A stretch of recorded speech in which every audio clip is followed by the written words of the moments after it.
Hi everyone, welcome to our channel serial speaker. இன்றைக்கி மகாநதி சீரியலில் என்ன நடந்துச்சுன்றதை பார்க்கலாம். நீங்கள் நம்ம சேனலை சப்ஸ்கிரைப் பண்ணலைன்னா மறக்காமல் சப்ஸ்கிரைப் பண்ணி வச்சுக்கோங்க. குமரன் ஹாஸ்பிட்டலுக்கு காவேரி போயிருக்கனால காவேரிக்கு கால் பண்ணுறாங்க. கால் பண்ணிவிட்டு இந்த மாதிரி கங்கா நீங்கள் ஹாஸ்பிட்டல் போயிருக்கேன்னு சொல்லியிருக்கா, நீ எங்கே இருக்க, நான் உன்னை கூட்டு போவான்னு கேட்குறாங்க. பதிலுக்கு காவேரி, இல்லை மாமா, நான் வீட்டு பக்கத்துலேயும் ஒரு முக்கியமான விஷயம் சொல்லணும், நான் பசுபதியை பார்த்தேன்னு சொல்கிறாங்க. உடனே குமரன் ரொம்ப ஷாக் ஆகிட்டு, நீ பசுபதியை பார்த்தியா, எங்கே பார்த்த அப்படின்னு கேட்குறாங்க. கேட்டதுக்கு, நான் ஹாஸ்பிட்டல் போயிட்டு வர வழியில் தான் அவனை பார்த்தேன், அவன் என் கண்ணு முன்னாடி இருந்தாமாமா, அவனை சும்மாவே விடக்கூடாது, அவன் லோக்கலில் தான் சுற்றிட்டு இருக்கான்ற மாதிரி சொல்கிறாங்க. உடனே குமரன் நீ பத்திரமா வீட்டுக்கு போ, நான் அவனை தேடி கண்டுபிடிச்சி ஒரு வழி பண்ணிட்டு வரேன்னு சொல்லிட்டு தேடிட்டு போகிறாரு.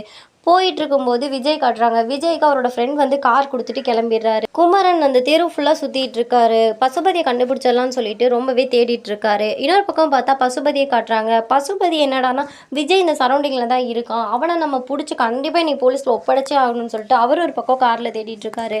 இப்படி இருக்கும்போது குமரனுக்கு ஃபோன் பண்ணுறாங்க நிவின்கிட்ட. என்னாச்சு, என்ன விஷயம்னு சொல்லி கேட்குறாங்க. கேட்டதுக்கு, நீ எங்கே இருக்கன்னு தெரிஞ்சுக்கலாம் தானே நிவின் சொல்கிறாரு. அதுக்கப்புறம் பார்த்தா இந்த மாதிரி குமரன் நிவின் கிட்ட சொல்கிறாங்க, பசுபதி இங்கே லோக்கலில் நல்லா சுற்றிட்டு இருக்கான், நான் இந்த ஏரியாவில் தான் இருக்கேன், நீ வரியான்னு சொல்லி கேட்குறாங்க. உடனே நிவின் ஏதோ இப்போ கிளம்பி வரேன்னு சொல்லிட்டு வராங்க. ஃபோனை கட் பண்ணிவிட்டு குமரன் ரொம்பவே தீவிரமாக பசுபதியை தேடுற வேலையை ஸ்டார்ட் பண்ணிட்டாருங்க. இப்படி இருக்கும்போது வண்டியை போய் ஒரு காரில் மோதுற மாதிரி போயிடுவார். எதிர்பாராத விதமாக பார்த்தா அதுக்குள்ளே இருக்கிறது பசுபதிங்க. பசுபதி எந்திரிச்சு வெளியே வருவார். குமரன் ரோடுன்னு கூட பக்கமாக அவர் செம்மையாக அடிப்பார். பதிலுக்கு பசுபதியும் குமரனும் ரொம்பவே தாக்கிட்டு இருப்பார். அப்புறம் பார்த்தா குமரனுக்கு ரொம்பவே கோவம் பசுபதியை ரொம்பவே அடி வெளுத்துட்டு இருப்பார். இப்படி நடந்துட்டு இருக்கும்போது இன்னொரு பக்கம் விஜய் காரில் என்ட்ரி ஆகுறாரு. இவர் ஓடி போய் கரெக்டாக விஜயோட காருக்கு முன்னாடி நின்றுவார்.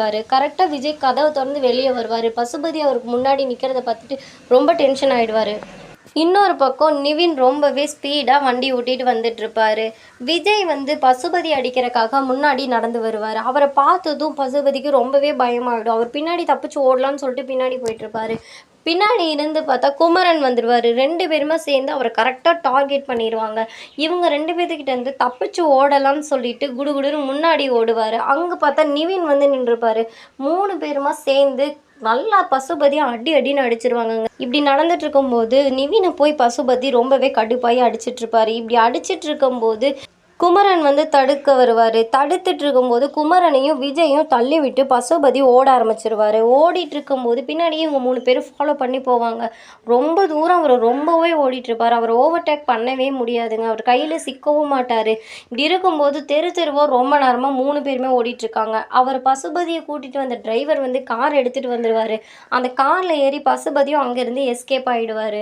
இவங்க மூணு பேருமே அவனை மிஸ் பண்ணிட்டோமேன்னு சொல்லிட்டு ரொம்பவே ஃபீல் பண்ணி பேசிகிட்டு இருப்பாங்க. இவனை மட்டும் நம்ம இப்போ பிடிச்சிருந்தோம்னா, இவன் தான் பிரச்சனை பண்ணுறான், இவனால தான் எல்லா காரணமும் நடந்தது அப்படின்றத நம்ம கோர்ட்டில் சொல்லி ப்ரூவ் பண்ணியிருக்கலாம்.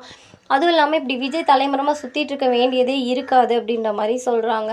இப்படி இருக்கும்போது நிவின் விஜய் பார்த்துட்டு, நீங்கள் தயவு செஞ்சு இங்கேருந்து கிளம்புங்க, போலீஸ் வேறு தேடிட்டுருக்கு, இவன் ரொம்பவே கடுப்பில் போயிருப்பான், நீங்கள் இங்கே தான் இருக்கீங்கன்றத போலீஸ்கிட்ட சொல்ல ட்ரை பண்ணுவான்ற மாதிரி சொல்கிறாங்க.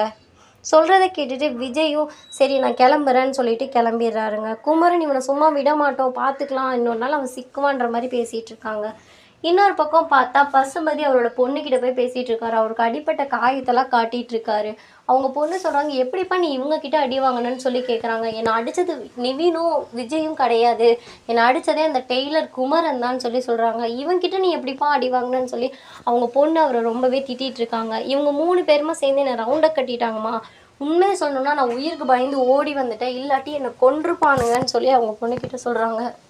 நிவினுக்கு நான் அவன் தாய் மாமான்ற எண்ணமே இல்லை, எதிரி அடித்த மாதிரி என்னை அடிக்க வந்தான், இவனுக்கு இருக்கிறது எல்லாமே அந்த பழைய பகை மட்டும்தான், அவன் எக்ஸோட லவ்வரு காதலன் அதெல்லாம் மறந்துட்டு இவனோட புருஷனுக்கு சப்போர்ட் பண்ணிகிட்டு இருக்கான், இது ரொம்பவே தப்பு, ஆனால் அவன் சொந்தக்காரனுக்கே இப்படி துரோகம் பண்ணுறன்ற மாதிரி நிவினை பற்றி பேசுகிறாங்க.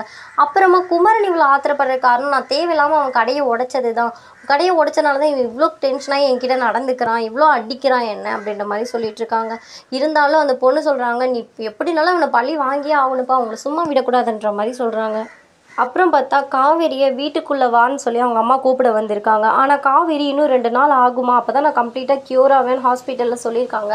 அதனால நான் வீட்டுக்குள்ளே வரலம்மா, இன்னும் 2 நாள் கழிச்சு நான் வரேன் அப்படின்ற மாதிரி சொல்கிறாங்க.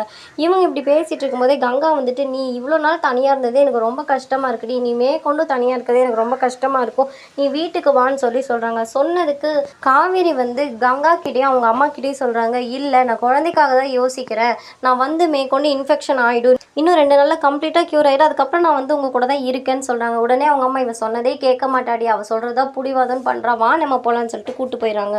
காவேரி என்ன பண்ணுறதுன்னு தெரியாமல் நிற்கிறாங்க. இதோட இன்றைக்கி எபிசோட முடிச்சிடுறாங்க.